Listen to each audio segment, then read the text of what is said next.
राति 8 बजेको जनता समाचारमा तपाईलाई स्वागत छ। नमस्कार, म विभु श्रेष्ठ। नमस्कार, म अनिस्मा बस्नेत। सबैभन्दा पहिले प्रमुख समाचार। प्रतिनिधि सभा विघटनको विरोधमा नेकपा दाहाल नेपाल पक्षद्वारा दोस्रो चरणको आन्दोलन घोषणा। पुनर्स्थापना नभएसम्म आन्दोलन नरोक्ने उद्घोष। विघटन भइसकेको प्रतिनिधि सभा पुनर्स्थापना हुनै नसक्ने प्रधानमन्त्री ओलीको दाबी। दाहाल नेपाललाई पूर्ववत अवस्थामै फर्कन आग्रह। प्रतिनिधि सभा विघटन बारे प्रमुख प्रतिपक्षी दल नेपाली कांग्रेस अझै अनिर्णित। अदालतको फैसलापछि मात्र विषय उठान गर्ने नेताहरूको भनाइ। राष्ट्रपति ट्रम्पको कार्यकाल सकिनै लाग्दा अमेरिका र इरान बीच आरोप प्रत्यारोप। इरानी नौसेनामा सक्रियता देखिएको अमेरिकाको टिप्पणी। र प्रधानमन्त्री कप महिला क्रिकेट प्रतियोगिताको उपाधिका लागि एपीएफ र प्रदेश 1 भिड्ने। फाइनल खेल भोलि हुने।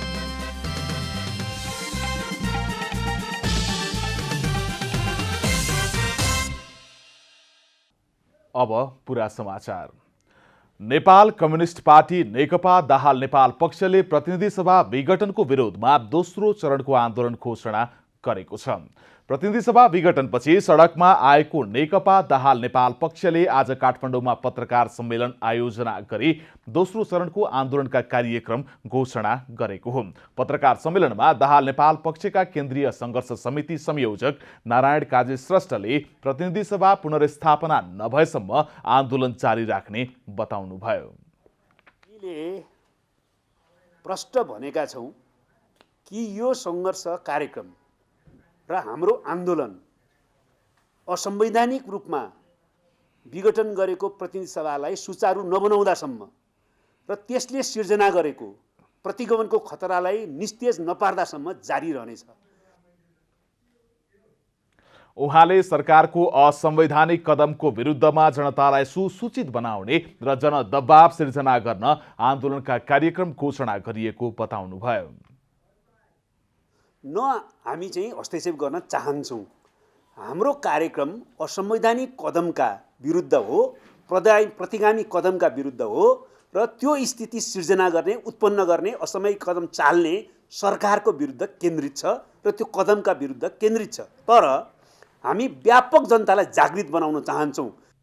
सम्मेलनमा बोल्दै नेता डाक्टर विजय कुमार पौडेलले आन्दोलनबाटै सरकारको असंवैधानिक कदम असफल पार्ने बताउनुभयो। कार्यक्रम सम्पन्न भएपछि हामीले प्रतिनिधि सभा विघटनको असंवैधानिक एवं प्रतिगामी कदमको विरुद्धमा रहेका सबै राजनीतिक पार्टीहरूसँग संयुक्त सङ्घर्ष गर्ने पहलकदमी स्वरूप वार्ता गर्यौं। तर अझसम्म पनि त्यसबारेमा निर्णय भइ नसकेकाले संविधान र लोकतन्त्रको रक्षाको लागि विरोध एवं सङ्घर्षका कार्यक्रममा समन्वय कायम गर्दै संयुक्त प्रहार केन्द्रित गर्ने गरी आज हामीले आफ्नो तर्फबाट सङ्घर्षको दोस्रो चरणको कार्यक्रम घोषणा गरेका छौँ। दाहाल नेपाल पक्षले पुस 20 देखि माघ 23 गतेसम्म प्रधानमन्त्रीलाई विरोध पत्र बुझाउने, गाउँ गाउँमा कालो झण्डा गाड्ने, सरोकारवाला पक्षसँग अन्तर्क्रिया प्रदर्शन लगायतका कार्यक्रम सार्वजनिक गरेको छ। प्रधानमन्त्री केपी शर्मा ओलीले संविधान सभा विघटनसँगै नेकपामा छुट्टै समूह बनाउनु भएका पुष्पकमल दाहाल र माधव कुमार नेपाललाई पूर्ववत अवस्थामै फर्कन आग्रह गर्नुभएको छ। नेकपा काठमाडौँ जिल्ला कमिटीद्वारा आज आयोजित कार्यकर्ता भेलामा प्रधानमन्त्री ओलीले नेताहरूलाई पहिला जस्तो गुटबन्दी गर्ने छुट नहुने बताउनुभयो। फर्किनुहुन्छ, छनक पाइसक्नु उहाँहरूले, त्यसकारण उहाँहरूलाई ठाउँ राखेका छ। हामीले केन्द्रीय कमिटीमा उहाँहरूको ठाउँ छँदैछ जस्ताको तस्तै। यति हो, अब फर्किएर फेरि उपद्रव मचाउन पाइँदैन। अब फर्किँदा उहाँहरूलाई थानकोमा राखिनेछ। थानकोमा बस्नुपर्छ, पार्टी झैँ काम गर्नुपर्छ, पार्टीको नेता झैँ बोल्नुपर्छ, पार्टीको कार्यकर्ता झैँ बोल्नुपर्छ। अनेकता र गुटबन्दी गर्न पाइँदैन। प्रधानमन्त्री ओलीले विघटित प्रतिनिधि सभा पुनर्स्थापना नहुने दाबी समेत गर्नुभएको छ। भन्दैछ छानो चुयो अर्को बनाउँछु भनेर, छानो भत्कायो, पुरानै छानो चाहियो भनेर छिमेकी कराउँछ भए हुन्छ कहीँ। त्यो पुरानो भयो छानो, चुयो, चुहेको छानोले खाट कता सार्ने, सिर कता बोकेर कुद्ने। त्यस कारण कुहेको छानोले भएन, नयाँ छानो भत्काइयो, नयाँ हालिँदैछ। पुरानै छानो फर्किन्छ, पुरानै खरका टुक्रा खोज्न जाऊ। प्रधानमन्त्री ओलीले सन् 2021मा गएको वर्षको तुलनामा सबै क्षेत्रमा सुखद हुने आशा समेत व्यक्त गर्नुभयो। पराजित गर्नेछौँ, पार्टीलाई सुदृढ बनाउनेछौँ, पार्टीलाई व्यापक बनाउनेछौँ र एउटा आँधी तुफानको रूपमा हाम्रो पार्टी अगाडि आउँछ। प्रधानमन्त्री ओलीले विगतको तुलनामा मुलुकले विकास निर्माणमा फड्को मारेको दावी गर्नुभएको छ। गृहमन्त्री रामबहादुर थापाले मुलुकमा प्रतिगमन रोक्न प्रतिनिधि सभा विघटन गर्नु परेको बताउनु भएको छ। काठमाडौँमा आज नेकपा ओली पक्षको भेलालाई सम्बोधन गर्दै गृहमन्त्री थापाले राजनीतिक कु रोक्न प्रतिनिधि सभा विघटन गर्नु परेको बताउनु भएको हो। गृहमन्त्री थापाले प्रधानमन्त्रीलाई पार्टी नेतृत्वले घेराबन्दीमा पारेपछि विघटनको विकल्प नभएको बताउनुभयो। नेकपाको 2/3 मत छ। यो एउटा स्थिरताको एउटा संयन्त्रको रूपमा थियो। कमरेडहरूको यो अडानपछि अब यो संसद यो स्थायित्वको संयन्त्र होइन कि यो त अस्थिरताको संयन्त्रमा परिणत भइसक्यो र यसले आफ्नै नेतृत्वलाई चाहिँ अब विस्थापित गर्न खोजे। त्यसकारणले अब यसको औचित्य सकियो भनेर प्रधानमन्त्रीले आफ्नो विशेषाधिकारलाई प्रयोग गर्नुभयो। गृहमन्त्री थापाले नेकपा अहिले फरक समूहमा लागेका नेताहरू अग्रगमनको पक्षमा नरहेको समेत बताउनुभयो। नेपाल कम्युनिस्ट पार्टी नेकपा दाहाल नेपाल पक्षका नेता योगेश भट्टराईले प्रधानमन्त्री केपी शर्मा ओलीले आफैले बनाएको संविधान कुल्चिएको बताउनु भएको छ। प्रतिनिधि सभा विघटनको विरोधमा झापाको वीरता मोडमा आयोजित कार्यक्रममा नेता भट्टराईले अहिलेको संविधानमा प्रधानमन्त्रीलाई प्रतिनिधि सभा विघटन गर्ने अधिकार नभएको तर्क गर्नुभयो। त्यसकारणले प्रधानमन्त्रीलाई त्यो छडी दिनु हुँदैन, त्यसैले प्रधानमन्त्रीलाई संसद विघटन गर्ने अधिकार दिनु हुँदैन भनेर उहाँले बहस गर्नुभयो संविधान सभामा। त्यही क्लज संसदले संविधान सभाले संविधानमा उल्लेख गर्यो। नेता भट्टराईले दल सम्बन्धी मौजुदा कानूनका आधारमा सूर्य चिन्ह र झण्डा आफ्नो पक्षको हुने दावी गर्नुभयो। नेता भट्टराईले प्रधानमन्त्री ओलीको राजनैतिक जीवन समाप्त भइसकेकाले उनको पछि नलाग्न आग्रह गर्नुभयो। प्रतिनिधि सभा विघटनको असंवैधानिक कदम सच्याउन माग राख्दै विभिन्न पेसाकर्मी र नागरिक समाजका प्रतिनिधिहरू निरन्तर सडकमा छन्। नेकपाकै दाहाल नेपाल समूह संघर्षबाटै प्रतिनिधि सभा पुनर्स्थापना गर्ने एजेन्डा बोकेर सडकमा निस्किएको छ। तर प्रमुख प्रतिपक्षी दल नेपाली कांग्रेस भने एक दिनको सांकेतिक विरोधमै सीमित बनेको छ। सत्तारूढ दल नेपाल कम्युनिस्ट पार्टी नेकपाकै दाहाल नेपाल पक्ष संघर्षबाटै प्रतिनिधि सभा पुनर्स्थापना गर्ने एजेन्डा बोकेर दोस्रो चरणको आन्दोलन घोषणा गरिसकेको छ। यस्तै अर्को विपक्षी जनता समाजवादी पार्टी जसपाले दोस्रो चरणको कार्यक्रम घोषणा गरेको छ। राप्रपा लगायत अन्य राजनैतिक दल पनि आफ्ना एजेन्डा बोकेर सडकमा निस्किएका छन्। तर प्रमुख प्रतिपक्षी नेपाली कांग्रेस भने एक दिनको सांकेतिक विरोधमै सीमित बनेको छ। प्रतिनिधि सभा विघटनपछि सडकमा आएको दाहाल नेपाल पक्षले कांग्रेस र जसपासँग मिलेर संयुक्त आन्दोलन घोषणाको प्रयास गरेका थिए। तर कांग्रेस नेतृत्वले केन्द्रीय कार्यसमिति बैठक नसकिएको भन्दै रुचि देखाएन। कांग्रेस पार्टीभित्रै फेरि सडकमा जाने कि नजाने भन्नेमा दुई थरी मत छ। सभापति शेरबहादुर देउबा प्रतिनिधि सभा विघटन विरुद्ध परेको रिटमा सर्वोच्च अदालतले गर्ने फैसला पर्खनुपर्ने पक्षमा हुनुहुन्छ। हामी अदालतलाई मान्ने पार्टी हो। त्यसैले हाम्रो इच्छा विरुद्ध होस् कि हाम्रो इच्छा अनुसार होस्, हामी अदालतको निर्णयलाई हामी स्वीकार गर्नेछौँ। त्यसैले अदालतलाई कुनै पनि किसिमको हस्तक्षेप, धम्काउने, तर्साउने हामी काम गर्दैनौँ। त्यसकारण स्वविवेकीय अधिकार छ, अदालतले निर्णय गर्ने अधिकार छ। त्यसै कारण चाहिँ अदालतको निर्णयसम्म हामी पर्खिन्छौँ। अदालतको निर्णय मान्ने पार्टी हो हाम्रो पार्टी। त्यसैले अदालतको निर्णय जे हुन्छ त्यसलाई हामी स्वीकार गर्नेछौँ। तर वरिष्ठ नेता रामचन्द्र पौडेल समूह भने त्यसको विरोधमा देखिएको छ। पौडेल र उहाँका समूहमा रहेका अधिकांश नेता प्रतिनिधि सभा पुनर्स्थापनालाई प्राथमिकतामा राखेर सडक सङ्घर्षमा जानुपर्नेमै जोड छ। अदालतले विघटनलाई सदर गरेपछि मात्रै निर्वाचनको मुद्दा बोक्नुपर्ने काङ्ग्रेस नेता नवेन्द्र राज जोशीको भनाइ छ। एजेन्डा के हो त भन्दाखेरि लोकतान्त्रिक व्यवस्था, लोकतान्त्रिक प्रणालीलाई रक्षा गर्ने एजेन्डा, संविधानलाई संरक्षण गर्ने एजेन्डा अथवा संविधानको मर्म र भावनामाथि कसैले खेलवाड गर्न नसकोस् भन्ने एजेन्डा र जनजीविकाको एजेन्डा नै काङ्ग्रेसको अहिलेको एजेन्डा हो। आइतबारबाट पुनः सुरु हुने काङ्ग्रेस केन्द्रीय कार्यसमिति बैठकमा प्रतिनिधि सभा पुनर्स्थापनाकी सडक आन्दोलनको विषयलाई लिएर विवाद बढ्ने देखिएको छ। काङ्ग्रेसको धारणा के हो भन्ने बारेमा भने अदालतकै फैसलामा भर परेको देखिन्छ। कमला हमाल, काठमाडौँ। जनता समाजवादी पार्टी नेपाल जसपाका नेताहरूले प्रधानमन्त्री केपी शर्मा ओलीको हट र व्यक्तिगत स्वार्थका कारण मुलुक अस्थिरतातर्फ गएको आरोप लगाएका छन्। कुनै पार्टीको आन्तरिक विवादले जनमतलाई अपमान गरी प्रतिनिधि सभा विघटन गर्नु लोकतन्त्रमाथिको ठूलो प्रहार भएको नेताहरूले तर्क गरेका छन्।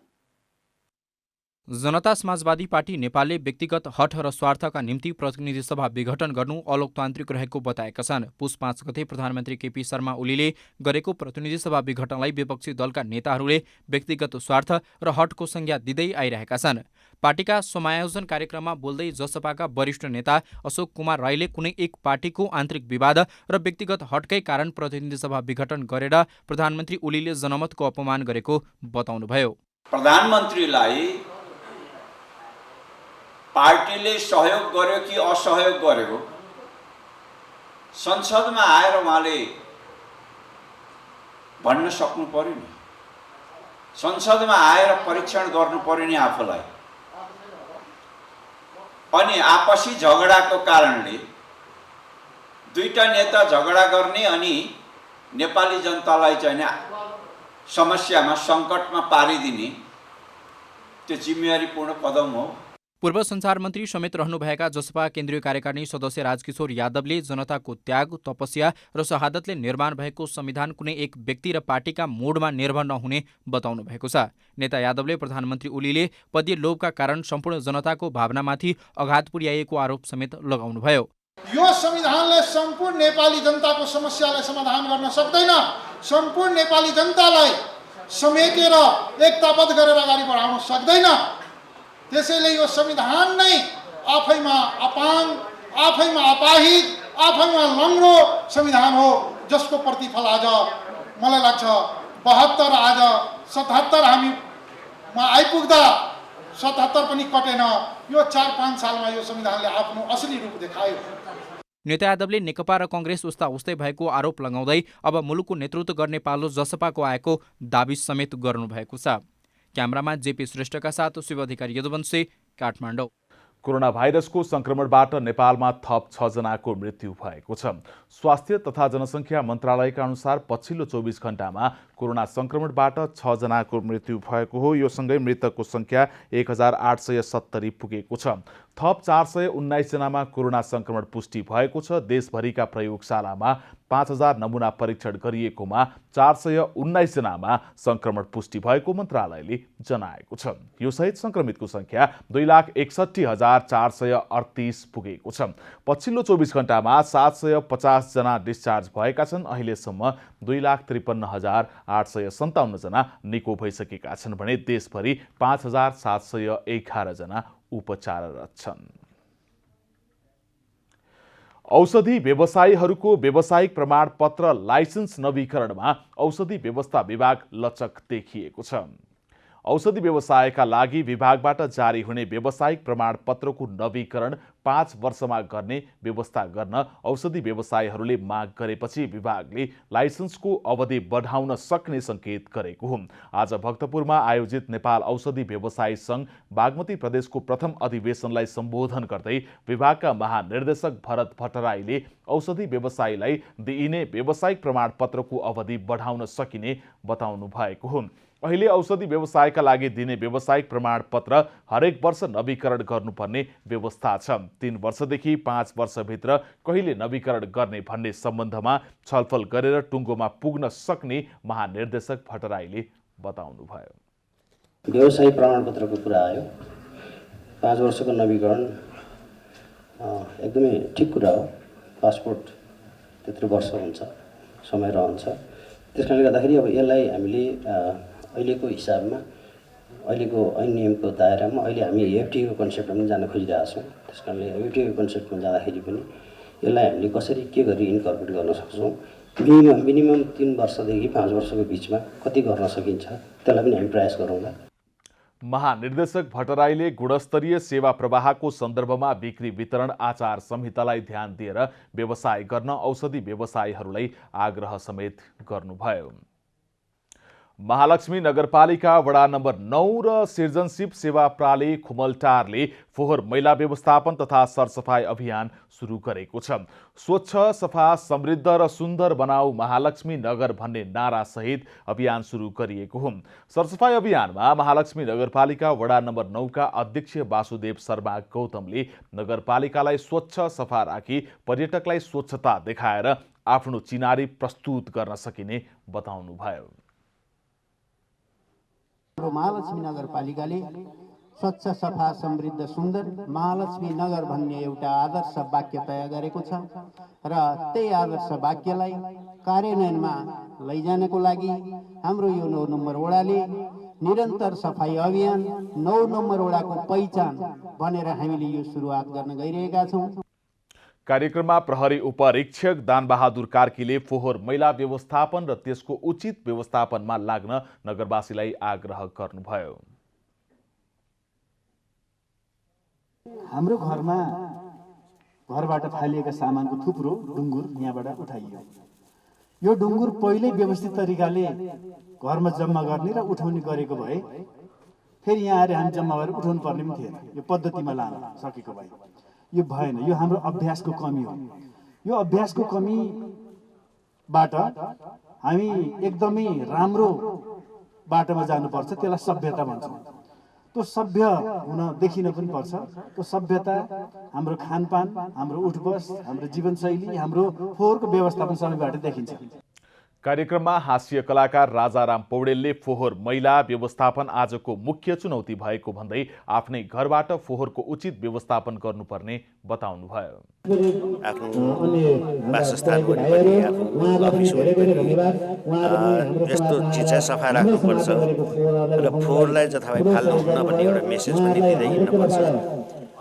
किनभने यो गाह्रो काम होइन, यो एकदम सजिलो काम हो। घरबाट निस्केको फोहोरलाई जथाभावी नफाल्ने घरमै जम्मा गर्ने, सम्बन्धित एउटा जुन ठाउँमा फोहोर फाल्ने हो त्यो ठाउँमा लगेर फालिदियो भनेदेखि त यसरी सबै उठेर सफा गर्नै पर्दैन। कार्यक्रममा सहभागीहरूले हरेक साता सरसफाई अभियानमा लाग्ने भन्दै स्वच्छ, सफा, समृद्ध, सुन्दर नगर बनाउनु पर्नेमा जोड दिएका छन्। बाराको जितपुर सिमरा उपमहानगरपालिका एक आधा भार जंगल क्षेत्रमा निजी कारको ठक्करबाट एउटा पाटे बाघको मृत्यु भएको छ। पूर्व पश्चिम राजमार्ग अन्तर्गत बाराको पर्सा राष्ट्रिय निकुञ्जमा पर्ने आधा भार जंगल क्षेत्रमा हेटौडाबाट सर्लाही जाँदै गरेको बा 16C811 नम्बरको कारले बाटो काट्दै गरेको बाघलाई बिहान 7:20 जाँदा ठक्कर दिएको थियो। कारको ठक्करबाट बाघको राजमार्गमै मृत्यु भएको जिल्ला प्रहरी कार्यालय बाराले जानकारी दिएको छ। प्रहरीले बाघ र कार चालक सर्लाहीका 50 वर्षीय अजय मिश्रलाई नियन्त्रणमा लिई राष्ट्रिय निकुञ्जको जिम्मा लगाएको छ। दुर्घटनापछि करिब 1 घण्टा सडक अवरोध भएको र निकुञ्ज प्रशासन तथा सेनाले मृत बाघ अनुसन्धानपछि लिएर गएको प्रहरीले जनाएको छ। ठक्कर दिने सवारी र चालकलाई निकुञ्जको ऐन अनुसार कारबाही गरिने बताइएको छ। बाघको पोस्टमार्टम चितवन निकुञ्जको टोली आएपछि गरिने बताइएको छ। पथलैयादेखि अम्लेखगञ्जसम्मको सडक खण्डको राजमार्गमा वन्यजन्तुले सडक वारपार गर्ने क्रममा ठूला साना सवारी साधनबाट वन्यजन्तु सडक दुर्घटनामा परि मर्ने क्रम बढ्दो रहेको छ। बाघले बाटो काट्दै गर्दा दुर्घटनामा परेपछि निकुञ्जमा बाघको संख्या 17 पुगेको छ। विभिन्न घटनामा आरोपित भन्दै धनुषा प्रहरीले 5 जनालाई पक्राउ गरी सार्वजनिक गरेको छ। जिल्ला प्रहरी कार्यालय धनुषाले पत्रकार सम्मेलन आयोजना गरी CIB लगायतका नक्कली परिचय पत्र तथा स्ट्याम्प बनाउने गिरोहका 4 र 5 वर्षका बालकलाई ज्यान मार्ने एक महिला सहित 5 जनालाई पक्राउ गरी सार्वजनिक गरेको हो। पक्राउ पर्नेमा भारत बिहार जिल्ला अरिया फारबिसगञ्ज घर भई नेपालको मोरङको विराटनगर महानगरपालिका वडा नम्बर 1 बस्ने 27 वर्षीय समीर शाह, आदित्य कुमार यादव, धनुषा बस्ने 30 वर्षीय चन्दन शाह र जनकपुर धाम बस्ने रामचन्द्र शाह रहेका छन्।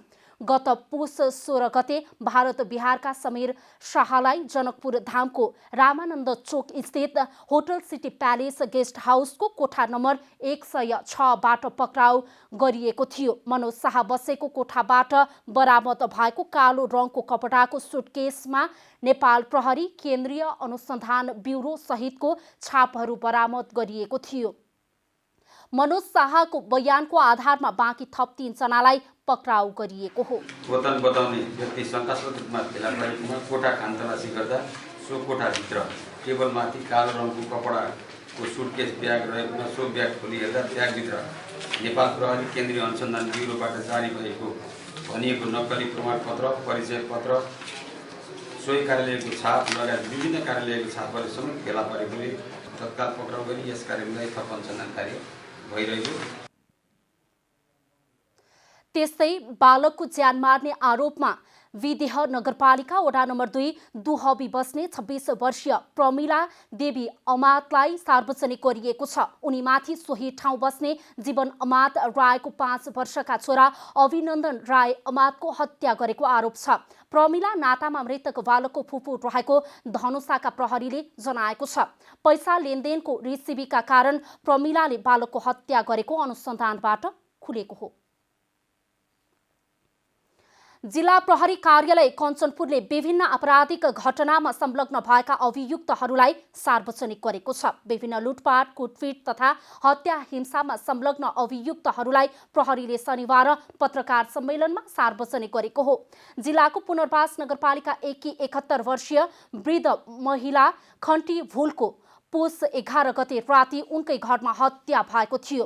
प्रहरीले भुलको हत्यामा संलग्न कैलाली मोहन्याल गाउँपालिका 5 घर भई हाल कञ्चनपुरको लालझाडी गाउँपालिका 6 चान्ददेव ढक्का शिविर बस्दै आएका 49 वर्षीय दलबहादुर विकलाई पक्राउ गरी सार्वजनिक गरेको हो। कर्तव्य ज्यान मुद्दाको छानबिनका क्रममा 12 जनालाई सोधपुछ गरिएको र त्यसपछिको अनुसन्धान अभियुक्त युवक तर्फ केन्द्रित भएको तथा अन्य 11 जनालाई छोडिएको प्रहरीको भनाइ छ।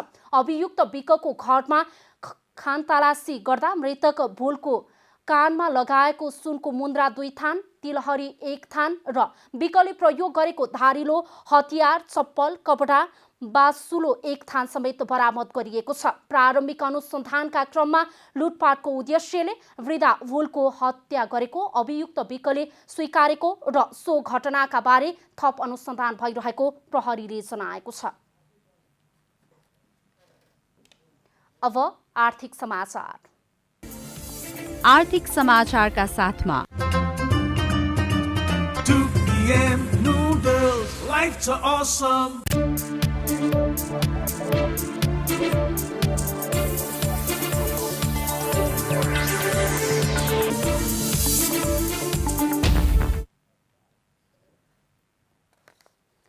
बारा जिल्लामा सरकारद्वारा तोकिएको न्यूनतम समर्थन मूल्यमा धान खरिद गर्न सुरु भएको छ।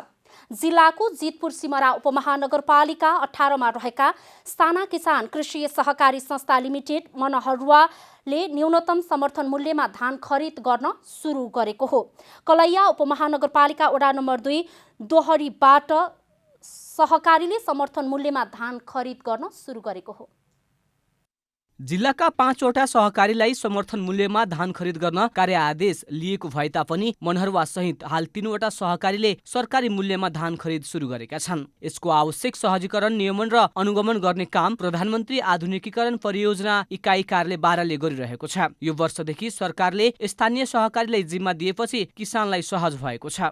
गरीब आदमी वाले सन हमनी के दूर हुआ, जहाँ फायदा हुई तो हमें न बेचे। हमनी के साना किसान में दूधेगा फायदा हुई तो बेचे में हमने इतना मर के खेती करी आ बढ़िया दाम लगेबे ना करी तो देख के का हुई बढ़िया।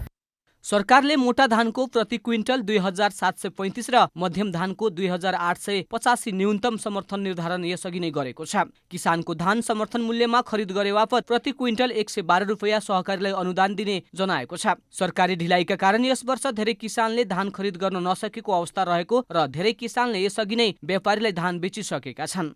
हामीले चाहिँ सरकारले तोकेको मूल्यमा मोटो धान चाहिँ प्रति क्विन्टल तपाईँको 2735 र मध्यम धान चाहिँ 2885 चाहिँ खरिद गरी किसानको चाहिँ व्यापारीको भन्दा 400 मूल्यमा चाहिँ हामीले बढी दिएर चाहिँ खरिद गरिरहेका छौँ। संस्थाले कलैया उपमहानगरपालिका वडा नम्बर 2 दोहोरीमा घर भाडामा लिएर भण्डारण समेत सुरु गरेको छ। धानको रकम बढीमा 15 दिनभित्र सहकारीले सम्बन्धित किसानको खातामा भुक्तानी गर्ने व्यवस्था मिलाइएको छ। भण्डारणको घर बनाउन सकिएको छैन। अहिले चाहिँ हामीले कलैया उपनगरपालिकाको 2 नम्बर वडामा चाहिँ भण्डारणको लागि हामीले भाडामा घर लिएर चाहिँ किसानहरूको धानलाई चाहिँ खरिद बिक्री हामीले गरिरहेका छौँ। सरकारले गरेको यो निर्णयबाट किसानले उत्पादन गरेको धान बजार मूल्य नपाएर सस्तोमा बिक्री गर्नुपर्ने बाध्यताको अन्त्य भएको किसानको दाबी छ। हमनी के किसान बानी कह के अब बाजार में ले गेला पर दाम कम लगाता धान के उससे सस्ता में हमनी के बेचता नहीं कि 2 रुपये हमनी के बेसी मिलता कह के उससे सस्ता में हमनी के बेचता नहीं। इस सस्ता के 27 से 35 का दाम लागल बा। बाजार में हमें 26 से 26.5 के लोग लगावता लोग उससे हमनी के ना बेच के हमनी के सस्ता में देता। सरकारद्वारा तोकिएको न्यूनतम समर्थन मूल्यमा धान खरिद गर्ने सहकारीहरूलाई सरकारले प्रति क्विन्टल 112 रुपैयाँ अनुदान दिने व्यवस्था गरेको छ। बाराबाट अनिल तिवारीको रिपोर्ट। अब खेलकुद समाचार।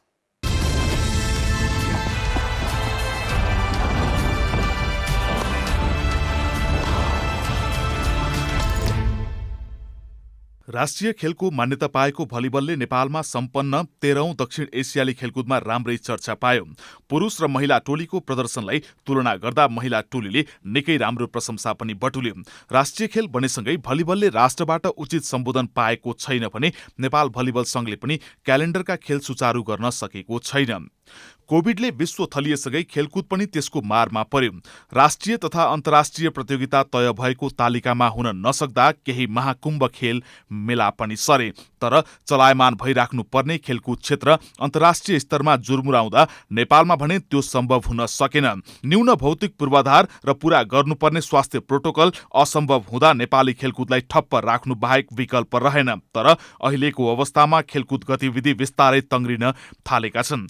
प्राविधिक हिसाबमा संघले गर्नुपर्ने जिम्मेवारी पूरा गर्न सकेको छैन भने तालिकाका केही प्रतियोगितामा पनि आयोजना हुन सकेका छैनन्। केन्द्रीय भलिबल संघले जुन चाहिँ नेपालको राष्ट्रिय पुरुष तथा महिला भलिबल टिमको प्रशिक्षण सञ्चालन गर्नुपर्ने त्यसको लागि चाहिँ ट्रेनिङ बजेट पनि हामीसँग नभएको अवस्था र अन्तर्राष्ट्रिय भलिबल प्रतियोगिताहरू पनि राम्रोसँग सञ्चालन नभएको अवस्था नभएको हुनाले हामीले सञ्चालन गर्न सकेका छैनौँ।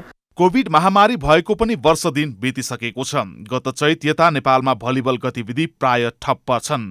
अहिले सरकारी तवरबाट खेलाडीलाई खेलमा फर्काउनका लागि अनौपचारिक रूपमा अनुमति दिए पनि भलिबल संघले कुनै पनि गतिविधि तर्जुमा गर्न सकेको छैन। नेपाल सरकारले नेपालको राष्ट्रिय भलिबललाई चाहिँ एउटा स्पेशल गेमको रूपमा चाहिँ राखेर जुन वार्षिक बजेट दिनुपर्ने हो नि, जस्तो कि तपाईँको 2 करोड 3 करोड इभन चाहिँ कर्मचारी पनि दिनुपर्ने 2-3 जना, त्यो चाहिँ व्यवस्था चाहिँ गरेको छैन। राष्ट्रिय खेलकुद परिषदमा धेरै संघ मध्येको भलिबल संघले राष्ट्रिय खेलको मान्यता पाउँदा दङ्ग नै छ। तर सार्वजनिक रूपमा संघले आर्थिक हिसाबमा कमजोर भएको स्वीकार पनि गर्दछ। तर सामान्य पूर्वाधार र जटिल भौगोलिक बनोटमा सम्भव हुने खेल भन्दै राष्ट्रियताको मान्यता लिन हतारो गरेको संघ साख जोगाउन भने गम्भीर देखिएको छैन। प्रधानमन्त्री कप महिला क्रिकेट प्रतियोगिताको उपाधिका लागि विभागीय टिम एपीएफ र प्रदेश 1 भिड्ने भएका छन्। आज भएको दोस्रो सेमिफाइनलमा रुबिना छेत्रीको कप्तानीमा रहेको प्रदेश 1 ले लुम्बिनी प्रदेशलाई 10 विकेटले हराउँदै फाइनलमा स्थान बनायो। लमही क्रिकेट मैदानमा टस जितेर पहिले ब्याटिङ गरेको लुम्बिनी 14 ओभर 1 बलमा मात्र 52 रनमा अल आउट भयो। उसका लागि नितु भण्डारीले 21 रन बनाउँदा अन्य कुनै पनि ब्याट्सवुमनले दोहोरो अङ्कको रन बनाउन असफल भए। खराब सुरुवात गरेको लुम्बिनीले मात्र 2 रन हुँदा पहिलो विकेट गुमाएको थियो। एकपछि अर्को विकेट गुमाएको लुम्बिनी अन्तिममा 52 रनमा समेटिन पुग्यो। उसका 4 खेलाडीले खाता खोल्न सकेनन् भने 10 खेलाडीले दोहोरो अङ्कको रन छुन सकेनन्। लुम्बिनीको इनिङलाई ध्वस्त पार्नका लागि निमा तामाङ र सङ्गीता राईले 2-2 विकेट लिएका थिए। जवाफमा प्रदेश 1ले 8 ओभर 5 बलमा बिना विकेटको क्षतिमा लक्ष्य पूरा गर्यो। उसको जितमा कप्तान रुबिना छेत्रीले अविजित 26 रन बनाइन् भने काजल श्रेष्ठले पनि अविजित 22 रन जोडिन्। यसअघि आज भएको पहिलो सेमिफाइनलमा एपीएफले सुदूरपश्चिमलाई 9 विकेटले हराउँदै फाइनलमा स्थान बनाइसकेको छ। फाइनल खेल भोलि अर्थात् आइतबार हुनेछ। नेपाली लेग स्पिनर सन्दीप लामिछानेले अस्ट्रेलियाको बिग ब्यास लिग टी20 क्रिकेटमा मेलबर्न स्टार्स विरुद्ध 2 विकेट लिएका छन्। पूर्व क्लब मेलबर्न विरुद्ध सुरुवाती 11मा पर्दै हुरिकेन्सका लागि डेब्यू गरेका सन्दीपले 4 ओभरमा 38 रन खर्चिएर 2 विकेट लिएका हुन्। सन्दीपले मेलबर्नका हेल्टन खाराटाइट र बेन डुङ्कलाई आउट गरेका थिए। सन्दीपको 2 विकेटसँगै हुरिकेन्सले मेलबर्नलाई 21 रनले पराजित समेत गरेको छ।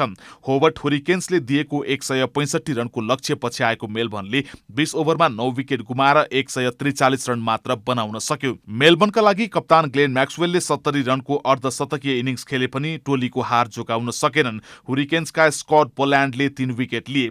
यसअघि टस हारेर पहिले ब्याटिङ गरेको हुरिकेन्सले 20 ओभरमा 5 विकेट गुमाएर 164 रन बनाएको थियो। मेलबर्नलाई हराएसँगै हुरिकेन्सले 7 खेलमा 18 अङ्क जोड्दै दोस्रो स्थानमा समेत उक्लिएको छ। मेलबर्न 6 खेलमा 11 अङ्कका साथ 5औं स्थानमा छ।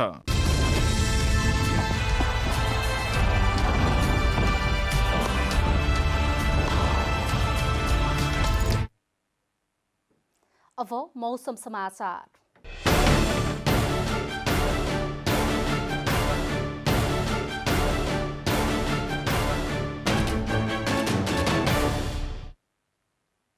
आज राति देशको सुदूरपश्चिम प्रदेशमा आंशिकदेखि सामान्यतया बदली रहे बाँकी प्रदेशमा मौसम आंशिक बदली रहने देखिएको छ। सुदूरपश्चिम प्रदेश र कर्णाली प्रदेशका उच्च हिमाली भूभागमा हल्का हिमपातको सम्भावना रहेको छ। साथै सुदूरपश्चिम प्रदेशका पहाडी भूभागका थोरै स्थानहरूमा हल्का वर्षाको समेत सम्भावना रहेको जल तथा मौसम पूर्वानुमान महाशाखाले जनाएको छ। अब देशभरका विभिन्न स्थानको मौसम सम्बन्धी थप विवरण।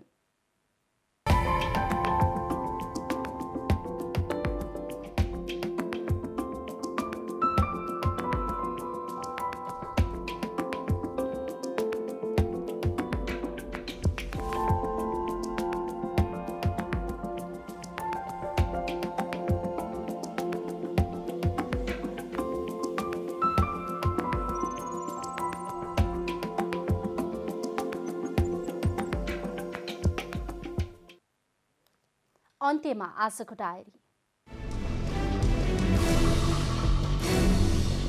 नेपाल कम्युनिस्ट पार्टी नेकपा दाहाल नेपाल पक्षले प्रतिनिधि सभा विघटनको विरोधमा दोस्रो चरणको आन्दोलन घोषणा गरेको छ।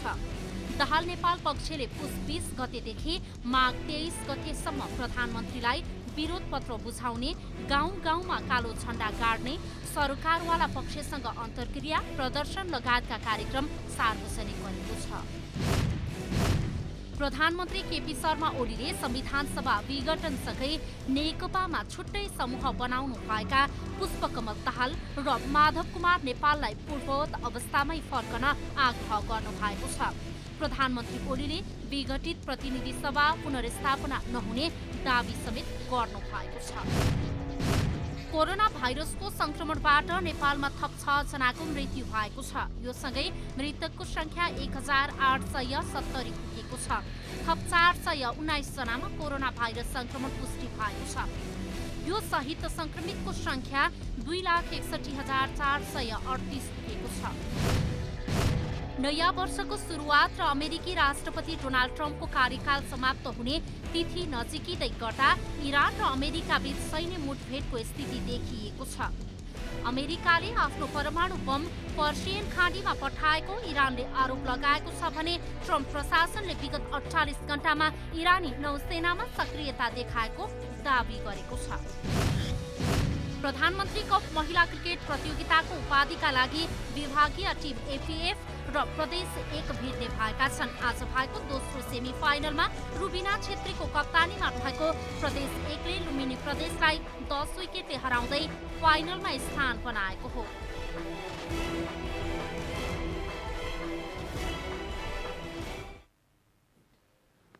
जनता समाचार अहिलेलाई यति नै। जनताद्वारा जनताका लागि प्रसारित जनता टेलिभिजनका कार्यक्रमहरू युट्युब, ट्विटर, फेसबुक र हाम्रो वेबसाइट जनतासमाचार.com मा पनि पढ्न र हेर्न सक्नुहुनेछ। सूचनामा तपाईको सहभागिता, समयमा समाचार हाम्रो प्रतिबद्धता। कोरोना भाइरसको संक्रमणबाट बच्न नियमित रूपमा हात धुऔं, भेटभाडबाट टाढै रहौं। नमस्कार।